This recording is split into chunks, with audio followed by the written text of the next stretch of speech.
Miq të portalit Ulo-Info, përshëndetje dhe mirë se vini. Në minutat në vazhdim do të trajtojmë një temë, do thoja, mjaft serioze, me personin i cili nga rrethë jonë, do thoja, me plot gojë ka bërë më shumti në këtë drejtim. Kam kënaqësinë që të bisedoj me zotri Xhemal Perović, aktivistin civil. Mirë se vini përsëri, gjithmonë kënaqësi t'ju kem. Faleminderit. Do nisja nga ajo e cila ka karakterizuar këtë vit që është betejë për plazhin e madh. Keni qenë shumë aktiv si ju, ashtu edhe le të themi kolegët tuaj nga sektori jo qeveritar. Si mund ta karakterizoni ju betejën për plazhin e madh? Kjo betejë ka ardhur më shumë si nevojë e mbrojtjes, ka ardhur deri te një sulm i befasishëm, i cili në pamje të parë, edhe ashtu siç është prezantuar publikut edhe të Ulqinit edhe të mbar opinionit në Maltëzi, ka qenë një sulm i vështirë të paramendohet në kushte dhe rrethana normale, sepse ajo që kanë është prezantuar ne, që do të merren 20 milion metra katror, domethënë komplet plazhi i madh me prapavi, ishte diçka që nuk mund të tolerohej, sepse një unikat i natyrës, siç është plazhi i madh, nuk mund trajtohet në atë mënyrë, sepse unë mbaj mend prej planit të Južni Jadran, që i kanë thënë domethënë Adriatiku i Jugut, në ish Jugosllavin, deri te planet tjerë pas ti edhe në tesh mbështet edhe master plani që kanë bërë ekspertët nga Gjermania dhe që na kanë dhuru, që kanë ndej këto 3 vjet dhe kanë punu në atë plan, gjithçka anashkalohet vetëm me vullnetin e një njeriu, të themi, të kryetarit të qeverisë. Ka qenë me të vërtet diçka e papranueshme dhe ka qenë fare normale që të unifikohet i gjithë Ulqini, edhe kësaj herë, një herë e rrallë, e gjithë elita politike, por sipas asaj se si vijojnë punët vetëm disa muaj pas atyre protestave, duket thuse nuk i kemi pas motivet e njëjta. Qytetarët, aktivistët e shoqërisë civile dhe elita politike. Aty doja edhe që të dilja, edhe aktualisht biznismeni Allabar po bën xhiro, le të themi, në për Maltëzi. Shihni edhe tu elemente korrupsioni? Ajo është sipas marrëveshjes, marrëveshja vetë, si të them, flet për korrupsion. Ajo flet qartë për korrupsion, sepse i jepet dikuj, e ai dikush dihet se kush është, që gjithçka i tërë shtetit vehet në disponim të tij, si e ka ai qefin, dhe i ofron atë çka nuk i ofrohet askujt tjetër. I ofrohet pra gjithë infrastruktura dhe shpenzimet marramendse, kurse ai nuk vjen të ndërtojë diçka aty, të investojë për të mirën tonë, por vetëm banesa për shitje. Kjo është një kur jemi thelluar më shumë në këtë aferë, e qartë është se kjo nuk ka ardhur brenda natës, për ne qytetarët ka ardhur brenda natës, por nuk ka ardhur brenda natës, është kurdisur në kuzhinat e atyre që e kanë plaçkit këtë popull, sistemi i vjetër i Milo Đukanovićit, i gërshetum me njerëzit e ri të kinse të pushtetit të ri, për të vazhduar shplarjen e atyre parave të ndyta që ata i kanë deponu në për ku me ditë cilë banka botërore, decenie, pra 20 vjet, dekada me radhë, vjen deri te diçka që pikës pari rreziku më i madh që anashkalohet vullneti i këtij popull, vullneti i banorëve, por në një moment ka qenë anashkaluar edhe vullneti i elitës politike të Ulqinit, i pushtetit vendor. Tash në qoftë se vjen deri te ajo që të kënaqen apetitet e pushtetit vendor do të vazhdoj beteja edhe me tutje. Ne që kemi formu koalicionin bashkë me gjitha të organizatat jo qeveritare që janë edhe jashtë Ulqinit, do të vazhdojmë me siguri me këtë betej, sepse shumë qka me atë marrëveshje që është ba me Emiratet e Bashkuara, në rrezik është çdo cep i malit të zi. Pa tjetër që elemente korruptive kishte edhe në rastin e Kripores, si do e përshkruanit ju? Ajo ka qenë një korrupsion fare i hapur, ku e ka marrë Kryporen kumara i Milo Đukanovićit, kinse përmes të fondit investues të tij, Eurofond, si është quajtur ai fond, edhe nuk është marrë me qëllim që të privatizohet Kryporja si Krypore, të vazhdoj me emrin e saj si brand, por t'i merret toka, me që ka dështu në hapjen e parë, nuk është shëndru ajo tokë në tokë, edhe kjo falenderu aktivistëve të shoqërisë civile edhe Unionit Evropian, nuk është shëndru në tokë ndërtimore, ende është në kontest pronësia, sepse është pronë e shtetit, edhe pse ka edhe aty elemente që duhet t'i kthehet diçka edhe ish pronarve që është marrë ajo tokë për zgjerimin e Krypores, por sidoqoftë Ulqini është ballafaqu këto 30 vite me shumë afera korrupsioni. Për të ndërlidhur edhe tek një temë tjetër që ka të bëjë me korrupsionin, e që është me punën dhe veprimtarinë e të mirave detare, të cilave i keni kushtuar një, le të themi, rëndësi të madhe gjatë aktivizmit tuaj. Si do e përshkruanit veprimtarinë e tyre? E dim që sidomos ne si Ulqin jemi mjaft prekur nga kjo veprimtari. Ajo ndërmarrje në idenë e saj fillestare, sepse kësi lloj ndërmarrjesh kanë edhe shtete tjera që kanë det, bregdet, që dikush, një organ shtetëror, të kujdeset për mirëqenien e bregut të detit, është fare në rregull. Mirë po, centralizimi, si çdo gjë që është bërë në Maltëzi, centralizimi jo vetëm i një elementi të kontrollit dhe të mbikëqyrjes, por ata kanë marrë përsipër edhe vjeljen e një shumë bukur të madhe të parave, sepse ma shumë se gjysma e plazheve të gjithë bregdetit të Malit të Zi i takojnë komunës së Ulqinit, dhe paradoksi të gjithë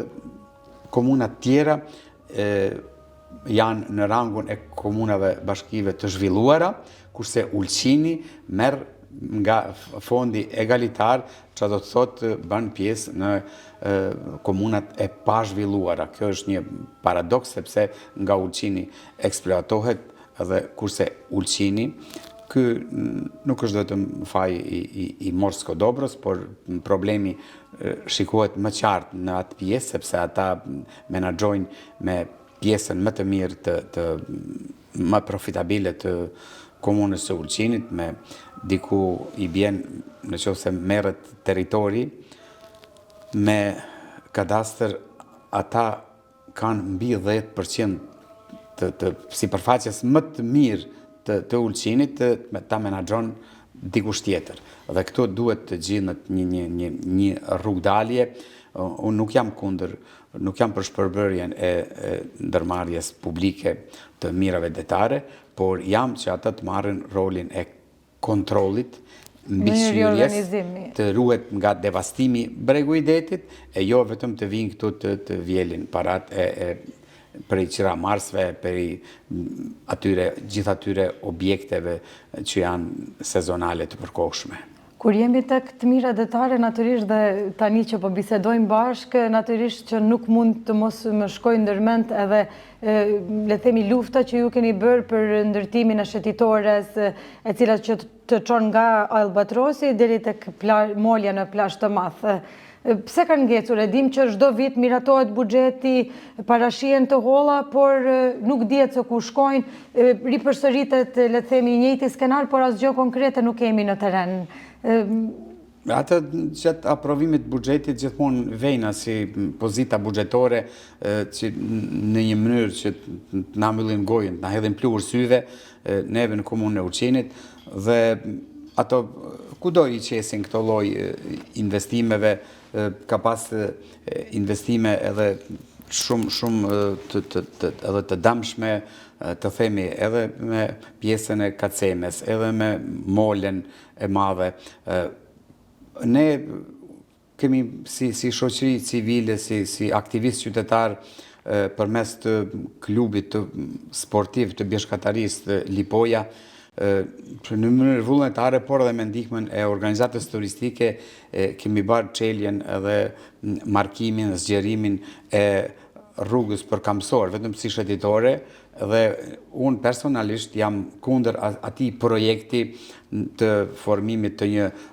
rruge e cila do të vazhdonte prej Albatosit e të kalonte deri në molen e madhe të plazhit të madh, sepse ajo shkon në drejtim të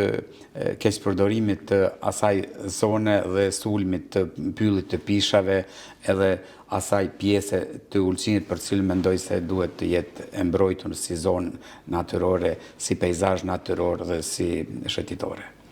Një pjesë tjetër ku keni qenë më së aktiv është edhe privatizimi në komunën e Ulqinit, konkretisht ajo e ish hoteleve të Rivierës, e cila ka qenë fokusin tuaj. Çfarë mund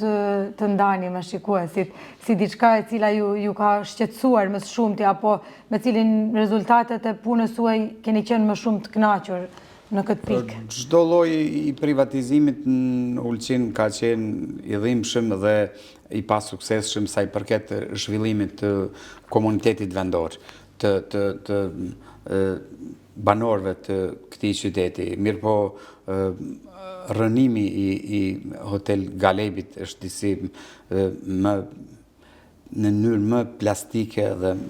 më të qartë e tregon privatizimet e dështuara në komunën e Ulqinit. Ka qenë një ndër hotelet, një moment pas tërmetit, ka qenë hoteli më i mirë në Bregdetin e Malit të Zi. Mos flasim për atë se ka qenë ish Hotel Kopi, aty në atë vend gjithashtu ka qenë ndër hotelet më të bukura në Bregdet, që ka filluar me punën në vitin 1938. Dhe në atë mënyrë të jetë ende sot vend parkim është mëkat i madh dhe një dështim në përgjithësi i të gjithë neve në Ulqin, jo vetëm i sektorit civil, por të gjithë elitës politike të Ulqinit. Unë në atë kohë kemi pas monitorimin, e kemi përcjell, e dim se me një sumë të konsiderueshme të parave, oferta ka qenë më e mirë e një organizate që merret me turizëm nga Dubrovniku, nga për Kroacisë, mirëpo tenderin ka fitu Rrogë Shpedi, për të cilët në vijim të ngjarjeve edhe tragjike të familjes tyre, edhe të burgosjeve viteve të fundit, dihet qartë se kanë qenë narko para të ndyta që është dashur në një mënyrë të shplahen në atë mënyrë kinse me blerjen e hotelit, me plane që të shitet dikuj tjetër, jo hoteli si hotel, por gjitha ato 60.000 metra katorë në zonën më atraktive, më të bukur të Ulqinit. Po aktualisht në periudhën që ne jemi, mund të bëjmë diçka ne si media, si qytetar, apo edhe pushteti lokal që të mos ngel akoma vend parkim dhe të ndryshoj më në fund diçka për mirë, për fatin e ish Hotel Galebit? Ato çështje prap varen prej asaj se sa ky proces vazhdon të jetë i centralizuar dhe vazhdon të jetë në pritje, në kurth të atyre që gjatë 3 dekadave të kaluara, që kemi pas një sistem, të themi, një partijak, ku vetëm një parti ka ushtru pushtetin dhe ka vendos për çdo gjë dhe ka plaçkit dhe është marrë me çdo lloj aktiviteti ilegal. Ne jemi viktimat, them, e procesit të tyre të shplarjes parave të tyre. Dhe gjithë ajo në vazhdimsi do të mvaret prej ambicive të atyre ku janë koncentru një sasi maramense e këtyre parave të narkotikëve dhe të privatizimit plaçkitës. Nuk e di se si mund t'jetë në vazhdimsi plani, edhe kjo procesi i vizitave të Allabarit vjen çdo gjë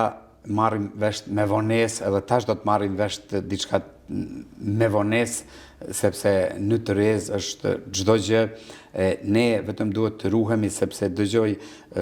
qytetarët që plotësisht i kuptoj, kërkojnë zhvillim dhe presin zhvillim. Presin e zhvillim nuk vjen pa investime, pa çelje të vendeve të punës, pa investime në ato deg që Ulçini ja ka dhuru Perëndia në drejtim të zhvillimit të turizmit, të gëshëtimit të turizmit me bujqësi, në pritje të investimeve. Vetëm kam një apel që t'jemi vigjilent, mos të groposim të ardhmen tonë, se çdo gjë prej këtyre që përmendve dhe privatizimet e dështuara, sikur të marrim gazetat e asaj kohe, gjithmonë ka pas premtime të rrejshme dhe që diçka do të bëhet aty. Kanë dalë disa maketa, kanë qenë edhe të galebit, jo 5 katësh, jo 10 katësh, jo diçka që kanë gjallë shpresë të rrejshme tek qytetarët. Kam frikë se nëse nuk jemi vigjilent në momentin e duhur, si atëherë që kemi reaguar për fillimisht, se mos kishim reaguar, kishte shku për 99 vjet i tër plazhi i madh, edhe tash duhet të jemi vigjilent dhe të përcjellim spaku atë çka mund kuptojmë prej informatave që tani për tani nuk i kemi, që mos të lejojmë aq sa mundemi, mos të kemi ndonjë privatizim ose premtim investimi që është për shembull për hotel 5-6-15 saj në të premtimet e tyre të rrejshme i kurtisin edhe i qendisin. Fitojmë apartamente për shitje, këto e kemi sot në për Kollashin, e kemi në për Zhablak, e kemi tentimi për Slovenska plazha. Të gjitha këto shkojnë në drejtim që investitori t'i nxjerrë sa më parë parat që ka investu vetë, e ne të nalajnë betonin edhe të nalajnë probleme infrastrukturore dhe të nalajnë një ngarkesë të madhe të infrastrukturës me të cilën mund të ballafaqohemi nesër edhe t'ja mbyllim perspektivën zhvillimit tonë. Nuk një vend i vogël, sidomos vend me traditë, nuk jemi në një shkretir atje dhe investo çka dush edhe zbukuroje. Ne jemi vend i vogël me traditë 2000 vjeçare të urbanizmit. Ne nuk e durojmë privatizimin e shpejt. Nuk na duhet ne zhvillimi i shpejt, sepse zhvillimi i shpejt bjen ndryshime marramense, me atë ndryshime që kanë ardhur demografike sot edhe në shtoj, edhe në fushën e Ulçinit, edhe ende do të ballafaqohemi me problemet e atij lloji. Paramendoni në sasi më të mëdha të shiten apartamente dhe në mënyrë të pakontrolluar të ndrojë demografia e këtij qyteti. Do doja që ta përmbyllja dal nga dal këtë bisedë me një sektor ku keni qenë, apo me një, le të themi, një pjesë të Ulçinit, ku keni qenë për cilën i nishquar, do thoja më së shumti gjatë aktivitetit tuaj, që ka të bëj me monumentin natyror të Valdanosit. Edhe aty, le të themi, keni luftuar që mos të ndodhë mbase një Allabar i mundshëm asaj kohe. Si do ta përshkruanit? Ashtu ka qenë atëherë, sipas informatave që kemi pas ne, edhe në atë livadhin poshtë të ato pishat në Valdanos, në atë kohë, para 20 vjetëve, janë ullë helikopterat, është përmend Berlusconi, është përmen një kryebashkiaku i Moskvës, Lushkov ka qenë atëherë. Dhe më thënë, shumë Roman Abramović, shumë kanë ardhë dhe plani ka qenë i cili ka shku në tender ndërkombëtar, që është shumë diçka ma për të lavdru se sa kjo me adhan direkt Allabarit, sa i ka qenë me gjithse si e kurdisin, si i kanë kurdis ata ato punë në atë mënyrë që ta fitoj një Milan prej Londre, një firmë Cubus Lux, nuk e di, por aty ka qenë e paramendumën gjithashtu një devastim i një përmendores natyrës, një ndërtim i villave, se cili me mini marinën e vetë. Pikrisht për apetitet e atyre përmes të cilëve zhdasht gjithashtu Milo Đukanovići, Aco Đukanovići, motra atyre të shplajnë para. Për Valdanosin ka qenë me të vërtet, unë jam i dëshpruar shumë për vazhdimsinë, por ka qenë një fitore e qytetarëve të Ulqinit, edhe kemi qenë një grup një entuziastësh 15 diku më organizata jo qeveritare edhe individ që janë shqyu në atë betej dhe kemi arrit diçka që unë edhe zotëri Mustaf Canka e kemi konsideru si fitore e shenjt e vendit të shenjt të Valdanosit. Sepse aty ku mira vjet janë kultivu dhe janë mbjell ullinjt, ku një pejzazh që është rezultat i perëndis, por edhe i dorës së njeriut, i pazavendësueshëm, ku janë thurë legjendat, ajo letërsia gojore e këtij popull, e këtij komuniteti, ku janë vendos disa mënyra që sot nuk mund të merren me mend, të mënyrës së kultivimit të